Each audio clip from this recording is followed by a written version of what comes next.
Transformation of sentence. অর্থ ঠিক রেখে বাক্য পরিবর্তন। Assertive sentence to interrogative sentence. Assertive sentence: he ate rice. সে ভাত খাইয়াছিল। বাক্যে খাইয়াছিল ক্রিয়াপদ। ক্রিয়াপদকে কে দিয়ে প্রশ্ন করে যে উত্তর পাওয়া যায় তাহাই সাবজেক্ট। কে খাইয়াছিল? সে বা হি সাবজেক্ট। এট ভার্বের ফর্মগুলো দেখে নেই। ইট বা ইটস অর্থ খাওয়া, প্রেজেন্ট ফর্ম বা verb one. Ate past form বা verb two. Eaten past participle বা ভার্ব থ্রি। দেখা যাচ্ছে এট পাস্ট ফর্ম বা ভার্ব টু, তাহলে এটি পাস্ট ইনডেফিনিট টেন্স। নিচের ভার্বগুলো লক্ষ্য করি।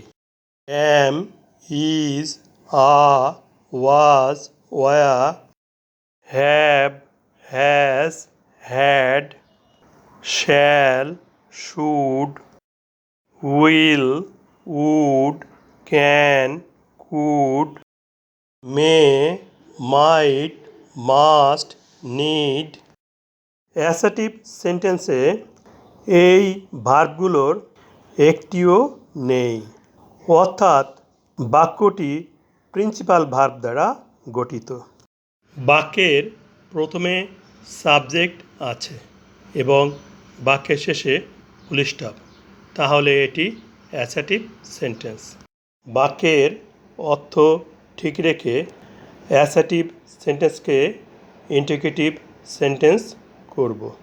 প্রথমে অ্যাসার্টিভ সেন্টেন্সটিকে সম্পূর্ণভাবে পুনরায় বসাই। সেন্টেন্সটি পাস্ট ইনডেফিনিট টেন্স ও প্রিন্সিপাল ভার্ব দ্বারা গঠিত হওয়ায় ইন্টারোগেটিভ করতে অতিরিক্ত অক্সিলারি ভার্ব ডিড সাবজেক্ট এর পূর্বে বসবে। অ্যাসার্টিভ সেন্টেন্সে নো, নট বা নেগেটিভ কোনো শব্দ নেই, তাহলে এটি অ্যাফার্মেটিভ সেন্টেন্স। অ্যাসার্টিভ সেন্টেন্সটি অ্যাফার্মেটিভ হওয়ায় ইন্টারোগেটিভ সেন্টেন্সটি অবশ্যই নেগেটিভ হবে। সেন্টেন্সটিকে নেগেটিভ ইন্টারোগেটিভ করতে অক্সিলারি ভার্ব ডিডের সাথে নটের ওকে বাদ দিয়ে সংক্ষিপ্তভাবে ডিডেন্ট বসাই।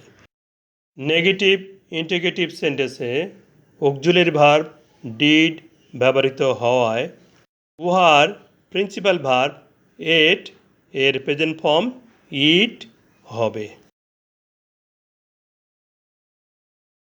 বাক্যের বাদবাকি অংশ অপরিবর্তিত থাকবে। অ্যাসার্টিভ সেন্টেন্সে ফুল স্টপ আছে। ইন্টারোগেটিভ করতে ফুল স্টপ পরিবর্তিত হয়ে নোট অফ ইন্টারোগেশন বা প্রশ্নবোধক চিহ্ন হবে। ইন্টারোগেটিভ সেন্টেন্সটি হচ্ছে ডিডেন্ট হি ইট রাইস? সে কি ভাত খায় নাই?